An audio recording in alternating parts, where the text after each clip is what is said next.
नमस्कार, हमारी खास पेशकश में आपका स्वागत है। मैं हूं मनोज मानस और सबसे पहले हम बात करेंगे अंबेडकर मामले में चिट्ठी पर सियासत। राज्यसभा में केंद्रीय गृह मंत्री अमित शाह के बीआर अंबेडकर पर टिप्पणी को लेकर आम आदमी पार्टी आक्रामक हो गई है। पार्टी के संयोजक अरविंद केजरीवाल ने बिहार के मुख्यमंत्री नीतीश कुमार और आंध्र प्रदेश के सीएम चंद्रबाबू नायडू को पत्र लिखा है।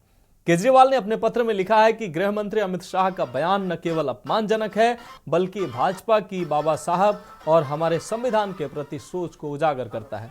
देश भर में करोड़ों लोगों की भावनाएं आहत हुई हैं। देश भर में करोड़ों लोगों की भावनाओं को ठेस पहुंची है। यह बयान देने के बाद अमित शाह जी ने माफी मांगने की बजाय अपने बयान को उचित ठहराया है। अरविंद केजरीवाल ने लिखा, मैं आपको यह पत्र एक अत्यंत महत्वपूर्ण विषय पर लिख रहा हूं जो न केवल हमारे संविधान बल्कि बाबा साहब अंबेडकर की प्रतिष्ठा से जुड़ा है। हाल ही में संसद में देश के गृह मंत्री अमित शाह जी द्वारा बाबा साहब के नाम पर की गई टिप्पणी ने पूरे देश को स्तब्ध कर दिया।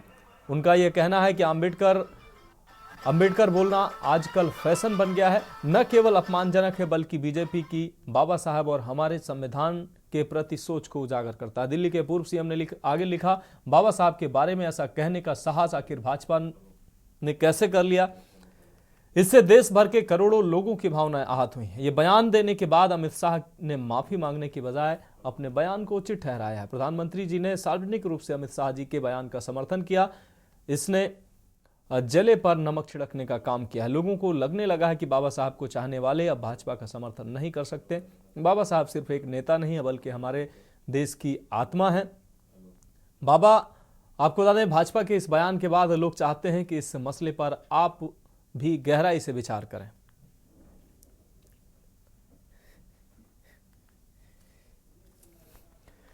और इस खबर पर ज्यादा जानकारी के लिए हमारे साथ विशेष संवाददाता अखिलेश सिंह हमारे साथ जुड़ गए हैं। अखिलेश जी, अंबेडकर मुद्दे पर अब केजरीवाल भी मुखर तौर पर भारतीय जनता पार्टी को निशाने पर ले रहे हैं। उन्होंने एनडीए के जो सहयोगी हैं नीतीश कुमार और चंद्रबाबू नायडू को उन्होंने चिट्ठी लिखी है। उन्होंने कहा कि आपको भी आत्मा से विचार करना चाहिए। अमित शाह जी ने जो अंबेडकर को लेकर टिप्पणी की है, क्या कहेंगे आप? देखिए मनोज, बता दूं कि कोई भी राजनीतिक दल जो भारतीय जनता पार्टी के विरोध में राजनीति करती है और वो अंबेडकर को कहीं न कहीं मानती है, तो वो इस आए अपने हाथ मुद्दे को खासकर दिल्ली के चुनाव में आम आदमी पार्टी क्यों गंवाना चाहेगी।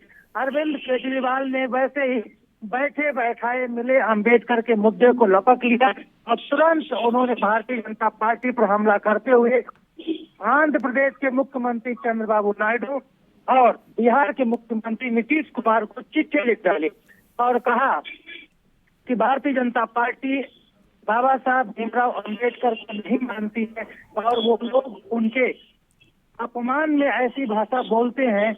ऐसे लोगों से आपको समर्थन वापस लेना चाहिए। केंद्रीय गृह मंत्री अमित शाह ने माफी नहीं मांगी, माफी के बजाय अपने बयान को सही ठहराते हुए प्रधानमंत्री ने भी समर्थन किया। तो आप कह सकते हैं कि दिल्ली विधानसभा चुनाव में आम आदमी पार्टी इस मुद्दे को भुनाना चाहती है, इस मुद्दे को पूरी तरह से चुनाव तक बनाए रखना चाहती है। इसलिए अरविंद केजरीवाल ने बिना देर किए हुए 2 प्रदेशों के मुख्यमंत्रियों को चिट्ठी लिख डाली, जिनके समर्थन से केंद्र की सरकार चल रही है, जिनके समर्थन से केंद्रीय गृह मंत्री अमित शाह बने हुए हैं, जिनके समर्थन से प्रधानमंत्री मोदी है। तो इसी पर अरविंद केजरीवाल ने दोनों नेताओं एनडीए के निशाना बनाया, केंद्रीय गृह मंत्री अमित शाह को, प्रधानमंत्री मोदी को, और चंद्रबाबू नायडू और नीतीश कुमार से कहा कि आपको समर्थन वापस लेना चाहिए क्योंकि डॉक्टर साहब बाबा भीमराव अंबेडकर का अपमान हुआ है। मनोज, हाँ, निश्चित रूप से अखिलेश जी, आपका बहुत शुक्रिया इस तमाम जानकारी के लिए। तो केजरीवाल ने नीतीश और चंद्रबाबू को पत्र लिखा और पत्र में उन्होंने बाबा साहब के अपमान का जिक्र किया। उन्होंने कहा कि अमित शाह के द्वारा बाबा साहब का अपमान किया गया, उनके द्वारा माफी मांगने के बजाय अपनी बात को सही ठहराया गया है और प्रधानमंत्री ने भी उनका समर्थन किया है। तो साफ तौर पर अरविंद केजरीवाल ने एनडीए के सहयोगियों को एक संदेश देने का प्रयास किया है। जिस तरीके से एनडीए के ये 2 बड़े सहयोगी जिनके सहयोग से केंद्र सरकार चल रही है, तो उनको लुभाने और उन पर प्रभाव डालने का केजरीवाल के द्वारा ये साफ तौर पर प्रयास किया गया है। तो शाह के खिलाफ नीतीश और नायडू से समर्थन मांगा है केजरीवाल ने और खत लिखकर उनसे विचार करने को कहा है कि बाबा साहब के अपमान पर आप अपने विचार रखें।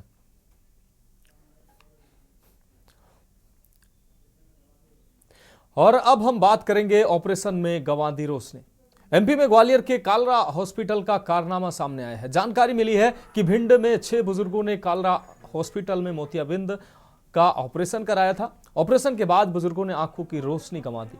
जानकारी यह भी है कि एक बुजुर्ग के सही आंखों का भी ऑपरेशन कर दिया गया, जिसके चलते दोनों आंखों से दिखना बंद हो गया। नेत्र शिविर के बाद हॉस्पिटल की तरफ से इन बुजुर्गों को ऑपरेशन के लिए ले जाया गया था। दरअसल 9 दिसंबर को गोरमी के पूरा गांव में नेत्र शिविर लगा था। आंखें गंवा चुके बुजुर्गों ने गोरमी तहसीलदार से शिकायत की है। वहीं अफसरों ने हॉस्पिटल पर कार्रवाई का आश्वासन दिया है।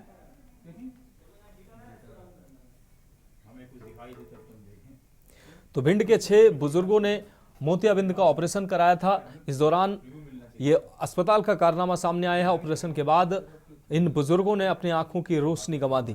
इन डॉक्टरों ने जिन बुजुर्गों की आंखें सही थी उनका भी ऑपरेशन कर डाला। तो ग्वालियर के कालरा अस्पताल का ये कारनामा है, जिसमें भिंड के 6 बुजुर्गों ने मोतियाबिंद का ऑपरेशन कराया था और इन सभी बुजुर्गों की आंखों की जो रोशनी थी वो चली गई।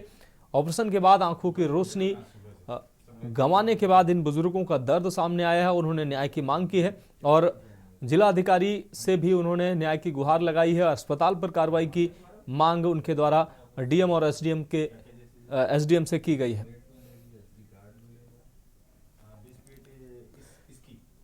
तो ग्वालियर के कालरा अस्पताल का ये कारनामा सामने आया है। यहां पर आंखों के ऑपरेशन के लिए शिविर लगाया गया। इस दौरान 6 लोगों ने ऑपरेशन कराया और इन 6 बुजुर्गों ने ऑपरेशन के बाद अपनी आंखों की रोशनी गंवा दी। कुछ बुजुर्गों का आरोप है कि सही आंखों का भी ऑपरेशन इन अस्पताल के डॉक्टरों के द्वारा कर दिया गया, जिसके बाद जिन लोगों की आंखें सही थी उनकी भी रोशनी चली गई। तो भिंड के 6 बुजुर्गों ने ऑपरेशन के बाद रोशनी गंवाई है।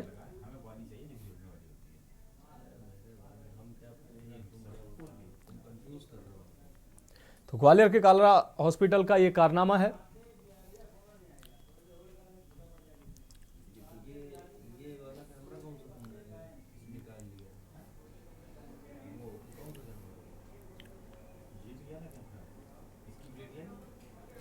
और अब हम बात करेंगे बांके बिहारी मंदिर में छोटे कपड़े पहन।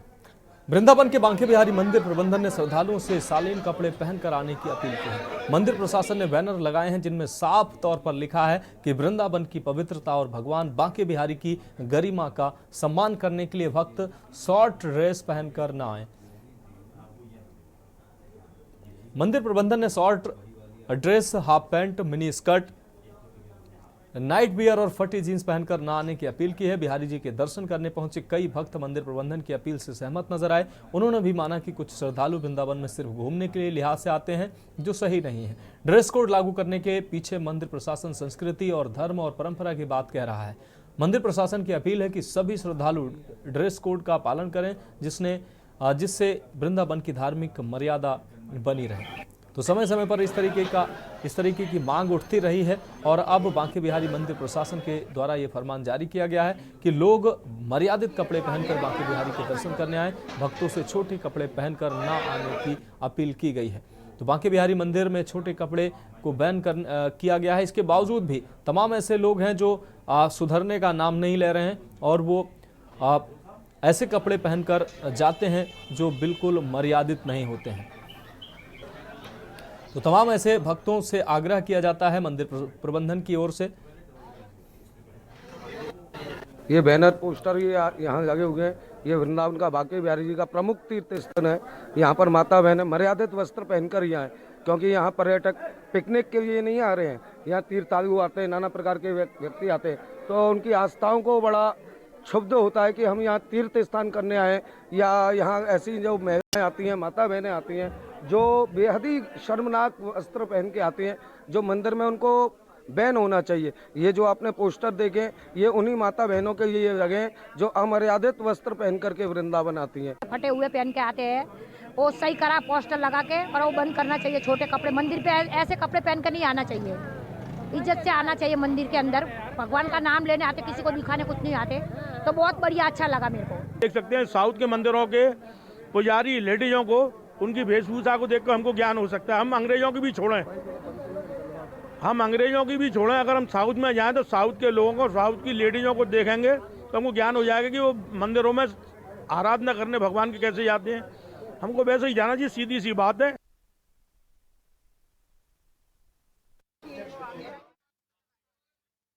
हमारे संवाददाता ज्यादा जानकारी के लिए हमारे साथ जुड़ गए हैं। सुशील, बांके बिहारी मंदिर में अब छोटे कपड़े पहनकर ना आने की अपील मंदिर प्रबंधन की तरफ से किया गया है और उनसे इसके लिए बैनर पोस्टर भी लगाए गए हैं। सुशील जी, मैं आपको बता दूं कि वृंदावन के बांके बिहारी मंदिर में मंदिर प्रबंधन जो कमेटी है उसके द्वारा एक पोस्टर लगाया गया है, जो कि मंदिर के गेट नंबर 3 पर लगाया गया है। उनका कहना है कि जो छोटे छोटे कपड़े पहन के जो दर्शन करने के लिए आते हैं, वह जो कपड़े हैं बैन कर दिए गए हैं। यहाँ पे जो ठाकुर जी के दर्शन करने आते हैं, वह जो भक्ति भाव में आते हैं, वह जो सही कपड़े पहन के आए, जिससे कि सभी दर्शन करने आए हैं और ठाकुर जी के दर्शन कर सके। जिस तरीके से छोटे कपड़े पहन के आते हैं, जैसे पिकनिक पे जा रहे हैं, उस तरीके से जो कपड़े हैं मंदिर कमेटी द्वारा उनको प्रतिबंधित कर दिया गया है।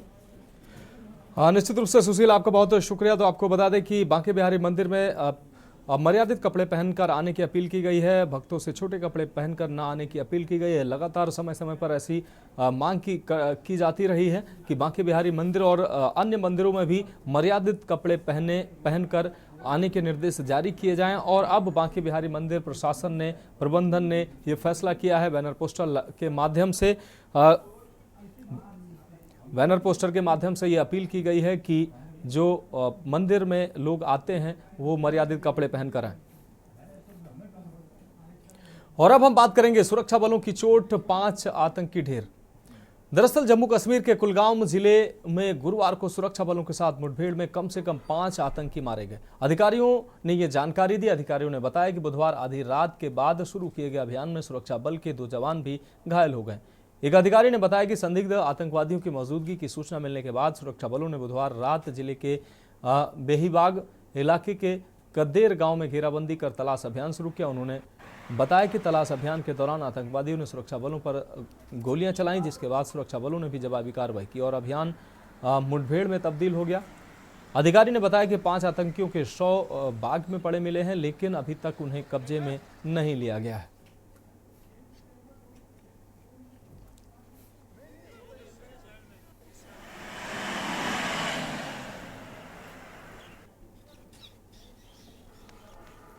तो घाटी में सुरक्षा बलों की करारी चोट देखने को मिली है। 5 आतंकी ढेर किए गए हैं। कुलगांव में सुरक्षा बलों के साथ मुठभेड़ हुई है, जिस मुठभेड़ में 5 आतंकियों को ढेर किया गया है।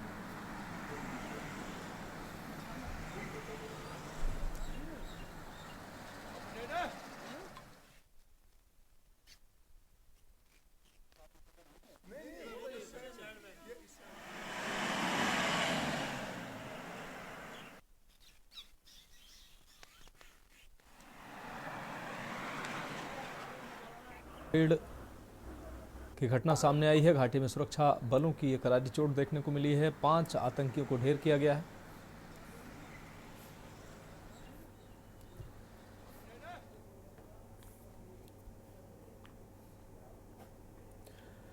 और खबरों में वक्त एक ब्रेक का हो चुका है और ब्रेक के बाद हम बात करेंगे वायु गुणवत्ता अति गंभीर। आप देख रहे हैं के न्यूज, खबरों का सारथी। ब्रेक के बाद हमारी खास पेशकश में एक बार फिर से आपका स्वागत है। हम बात कर रहे हैं वायु गुणवत्ता अति गंभीर। दिल्ली में वायु प्रदूषण लगातार बढ़ता जा रहा है। केंद्रीय प्रदूषण नियंत्रण बोर्ड यानी सीबी के अनुसार दिल्ली में प्रदूषण का स्तर गुरुवार को भी खतरनाक बना हुआ है। सुबह 7:05 पर वायु गुणवत्ता सूचकांक बढ़कर 448 हो गया, जो अति गंभीर श्रेणी के करीब है। आनंद विहार, वजीरपुर, रोहिणी, पंजाबी बाग, विवेक विहार, आईटीओ और जहांगीरपुरी जैसे इलाकों में वायु गुणवत्ता अति गंभीर श्रेणी में दर्ज की गई है। राष्ट्रीय राजधानी में सुबह घना कोहरा छाया रहा और बुधवार को अधिकतम तापमान मौसम के औसत से थोड़ा ज्यादा यानी कि 23 डिग्री सेल्सियस और न्यूनतम तापमान 8 डिग्री सेल्सियस दर्ज किया गया। दिल्ली में ग्रेडेड रिस्पॉन्स एक्शन प्लान यानी कि ग्रेप के 4था चरण लागू है। आपको बता दें, मौसम विभाग के मुताबिक शुक्रवार को न्यूनतम तापमान 7 डिग्री सेल्सियस रहने का अनुमान है। साथ ही घने कोहरे की भविष्यवाणी की गई है। तो दिल्ली में वायु गुणवत्ता अति गंभीर श्रेणी में फिर से पहुंच गई है। दिल्ली में 448 पहुंच चुका है AQI, एक बार फिर से गंभीर श्रेणी में प्रदूषण का स्तर दिल्ली में पहुंच चुका है। राजधानी में हर तरफ धुंध छाई हुई है और लोगों को तमाम दिक्कतों का सामना करना पड़ा है। कामगार लोग घरों से मास्क लगाकर निकल रहे हैं। दिल्ली में 448 AQI पहुंचा है, जो अति गंभीर श्रेणी में माना जाता है। तो राष्ट्रीय राजधानी एक बार फिर आपको बता दें प्रदूषण की मार झेल रहा है। तो वायु गुणवत्ता एक बार फिर से राजधानी की अति गंभीर श्रेणी में पहुंच गई है।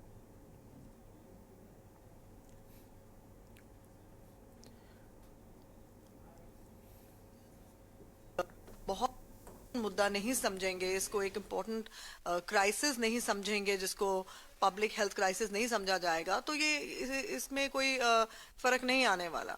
जो आप ये जो रिएक्शनरी मेजर्स हैं पानी डालने का, और फिर आपने एक दिन हेडलाइन निकाल दी क्लाउड सीडिंग, एक दिन आपने स्मॉग टावर लगाने की बातें करी। If you talk about Delhi NCR, we are expecting a fall in minimum temperature.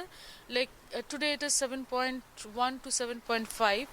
Departures are -1. So we are not in cold wave condition, but we are expecting the minimum temperature to fall in the next 5 days. Likely fall will be 2 to 2.5 degrees Celsius. So we are expecting minimum temperatures to come around 5 degrees Celsius within the next 2 to 3 days, within the next 5 days. So. और अब हम बात करेंगे पौड़ी में पलायन की। उत्तराखंड के पौड़ी जिले के गांव तेजी से खाली हो रहे हैं और इसकी सबसे बड़ी वजहों में रोजगार के कम मौके, शिक्षा, स्वास्थ्य देखभाल और उचित बुनियादी ढांचे की कमी है। ये खास रिपोर्ट देखिए।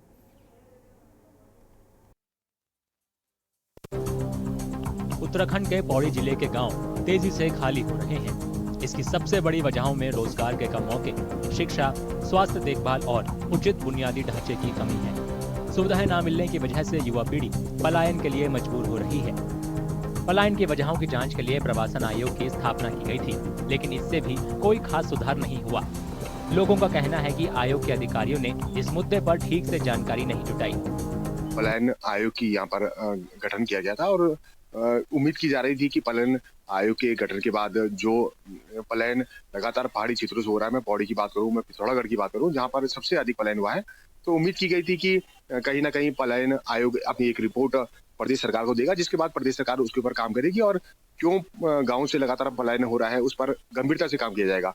मगर आप दुर्भाग्य देखिए कि पलायन आयोग का यहाँ पे गठन तो किया गया, मगर जो पलायन आयोग के उपाध्यक्ष थे वो खुद पलायन करके पौड़ी से चले। जैसे कि पलायन आयोग का जो दफ्तर यहाँ खुला हुआ था, भले बाद में इसका नाम चेंज कर दिया गया है, लेकिन ये सिर्फ दफ्तर ही खुला है, इस पर धरातल पर तो कोई काम हुआ नहीं है। जबकि इन लोगों को काम ये दिया गया था कि जो उत्तराखंड से या पौड़ी से जो पलायन हो रहा है उसकी अब रिपोर्ट पेश करेंगे कि क्या कारण होंगे, लेकिन दफ्तर से बाहर ये लोग कभी निकले नहीं। और ये जो अपने काम है ग्राम्य विकास या इन जगह से लेते हैं और एक मोटा माटी जो लिख के और वो अपनी रिपोर्ट शासन को भेज देते। तो ये सिर्फ खाना पूर्ति के लिए एक दफ्तर बनाया गया है और कुछ लोगों को बस यहाँ सरकारी तनख्वाह दी जा रही है, इसके अलावा इस दफ्तर का कोई उपयोग नहीं है।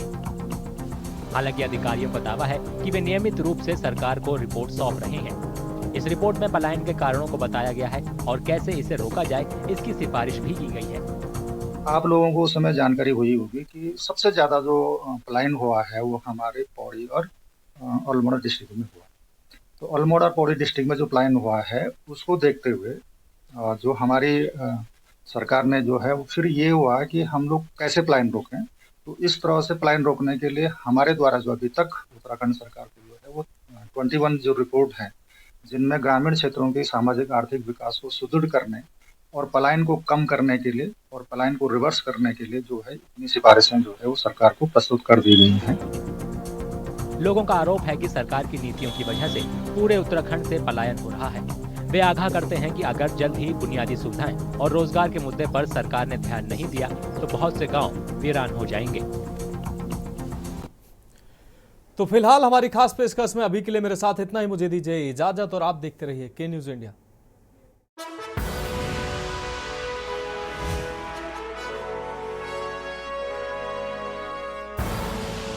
आप देख रहे हैं के न्यूज, खबरों का